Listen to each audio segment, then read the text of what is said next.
Hier, la maire LR de Bourg-les-Valences, Marlène Mourier, a annoncé qu'elle refusera de marier une Française ce week-end, un Tunisien en situation irrégulière. Elle suspecte une union de complaisance et refuse de célébrer le mariage. Écoutez. Alors je vous confirme effectivement que je refuse de célébrer ce mariage parce que je suis confrontée manifestement à un mariage de complaisance et c'est le cas identique de Robert Ménard puisque je suis face à une Française et un Tunisien en situation irrégulière qui lors de l'audition de mariage a fait l'aveu qu'il voulait se marier pour obtenir ses papiers. Et lui et sa future épouse ont signé le document de l'opposition d'audition et le procureur m'oblige malgré tout à marier. Pourquoi ? Parce qu'il m'écrit noir sur blanc, et j'ai sa lettre ici, que les services de police n'ont pas du tout fait les investigations qui étaient nécessaires en la matière. Voilà. Et elle risque donc 5 ans de prison, 75 000 € d'amende. C'est absolument incroyable. Et l'inéligibilité parce que le parquet lui impose de célébrer le mariage. Qu'est-ce que vous en pensez Bienvenue en absurdie. Oui. C'est catastrophique. Je suis comme Emmanuel Macron, quand il a dit à Robert Ménard, effectivement, il faut remettre du bon sens là-dedans, il faut que la loi change. Oui, sauf qu'il est président de la République depuis 8 ans. Hein. Oui, je suis d'accord, mais sauf que peut-être ça se présentait pas, ou peut-être qu'il y avait des maires qui ne passaient pas outre.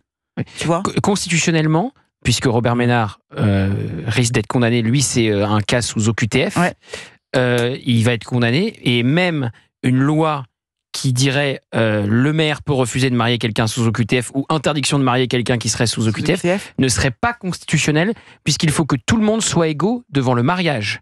Pour avoir échangé avec des députés qui pourraient voter cette loi, elle risque d'être retoquée au Conseil constitutionnel. Donc on ne pourra rien faire. Voilà, t'as compris.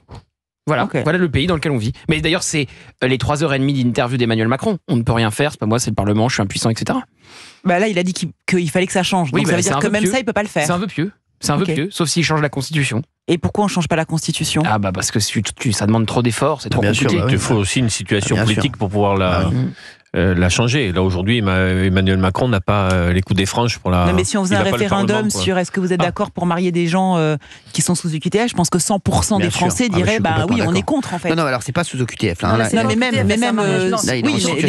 Les deux cas, en fait. Les deux cas, OQTF ou suspicion de mariage blanc. Ça n'a aucun sens. Quelqu'un qui est en situation irrégulière ne devrait pas pouvoir se marier en France. Déjà, D'Artigol, est-ce que vous êtes sur la même lignée que nos deux protagonistes, Géraldine Maillet et Gauthier Lebret, ou vous êtes sur une autre ligne ? Je ne suis pas pour que des personnes en situation irrégulière puissent bénéficier de cet acte civil, sauf si ils ont exercé une activité professionnelle depuis longtemps, qui sont intégrés dans la commune, qu'on les connaît, voilà, c'est-à-dire il y a parfois au cas par cas sur des moments humains, on peut regarder, voilà. D'accord, Valérie Benaïm. En fait, il y a déjà il y a deux sujets, c'est-à-dire il y a soit le marié ou la mariée est un ou une OQTF, et puis il y a la suspicion de mariage blanc. C'est deux choses complètement différentes. Quand il y a suspicion de mariage blanc, l'officier, qui en l'occurrence peut être le maire ou quelqu'un qui travaille à la mairie, peut saisir le procureur de la République en disant il y a une suspicion, et avant de célébrer ce mariage, moi je porte à la connaissance il y a suspicion, et donc avant qu'on publie les bans et qu'on autorise, on étudie quand même le cas. Donc voilà, pour moi c'est deux sujets. Effectivement, quand le parquet dit il faut marier. Oui. Ça veut dire que la suspicion n'a pas été retenue. Voilà, ça veut dire qu'éventuellement elle a été levée. T'as quelqu'un en situation irrégulière qui, dit la mère, a avoué lors d'un entretien préalable qu'il veut se marier pour les papiers.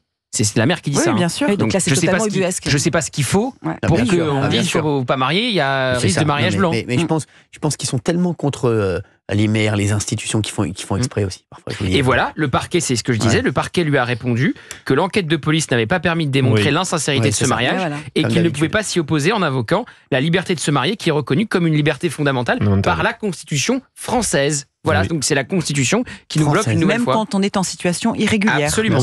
Bien sûr. Effectivement, c'est absolument dingue. C'est absurde. Ça s'appelle On marche sur la tête. Et voilà. Bravo. Et voilà. Bravo. Et c'est le titre de l'émission.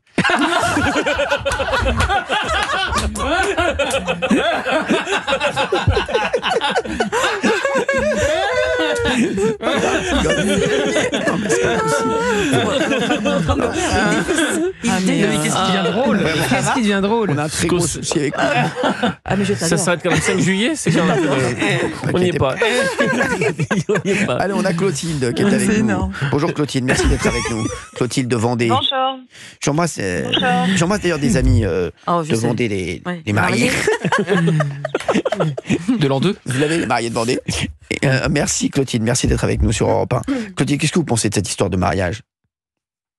J'entends ce que vous dites par rapport à la Constitution, mais moi je suis pour le refus de ce mariage. Mais je comprends pas comment. Clotilde, je suis d'accord avec vous. Ah oui. C'est inadmissible. Non mais. Tout le gouvernement, ce gouvernement me dégoûte. Il n'y a rien qui est. Vous voulez que je vous dise, Clotilde, c'est anecdotique en fait cette affaire, hein, en vrai. Mais ça résume, je vous jure, ça rejoint et ça résume l'intervention du président de la République. On voyait qu'il ne pouvait rien faire, qu'il n'était complètement pieds et poings liés, et que la France, en fait, ne pouvait pas avancer avec des gens comme ça. C'est tout simplement ça, hein, Clotilde. Quand toute la soirée, il a passé son temps à dire « Je suis le garant des institutions, je dois respecter la Constitution », vous avez compris qu'il ne fera jamais rien, et que les 2 ans qui vont arriver, il ne fera rien. Voilà, c'est tout. De toute façon, il n'a rien fait pendant les quinquennats, donc pourquoi il ferait quelque chose maintenant? Bien sûr, oui. C'est inadmissible, c'est un gouvernement fantôme, il ne fait rien du tout pour les Français, il va donner des millions aux étrangers, et quand il s'agit des Français, il n'y a plus personne.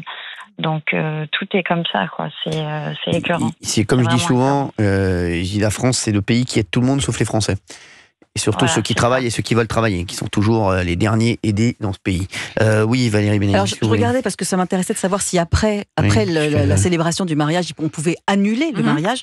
Et effectivement, si le mariage est gris ou blanc, il y aura nullité absolue. Mais ça implique que toute personne qui a un intérêt à agir peut dénoncer l'union, et il faut porter plainte auprès du procureur de la République et apporter des preuves. Donc, si quelqu'un peut apporter des preuves et porte plainte auprès du procureur de la République, le mariage c'est un peut devenir nul. énorme. Quoi. Là, on a un cas médiatique. Mais vous imaginez combien de cas comme celui-là on doit avoir en France, mais on ne le sait pas parce que c'est sous les radars et parce que le maire le fait parce que le parquet lui dit il faut le faire et c'est trop compliqué. Et il ne le médiatise pas, il n'a pas envie d'être emprisonné. Parce que c'est 5 ans de prison. Alors évidemment, il y a peu de chances que ça. Mais ou inéligible, par contre, ça c'est possible. Bah oui. Robert Ménard, il peut perdre sa mairie. Ouais. Exactement. Merci Clotilde d'avoir été avec nous sur Europe 1. Merci beaucoup. Vous en prie. Merci Clotilde. Belle journée. Merci, je vous embrasse fort. Au revoir. Tiens, j'ai une petite info insolite là qui vient de tomber. Une Mexicaine qui a poignardé à plusieurs reprises son mari après avoir découvert des photos de lui en train de faire l'amour avec une autre femme. Mais il s'avère que cette autre femme, c'était elle-même plus jeune. Mais non. Non, mais c'est vrai, c'est fou. Incroyable. Incroyable. C'est fou. C'est extraordinaire. C'est le point de départ d'un livre. Ah oui, mais c'est incroyable. C'est fou. Comme quoi, il peut y avoir des quiproquos parfois. Ah, oula, attention.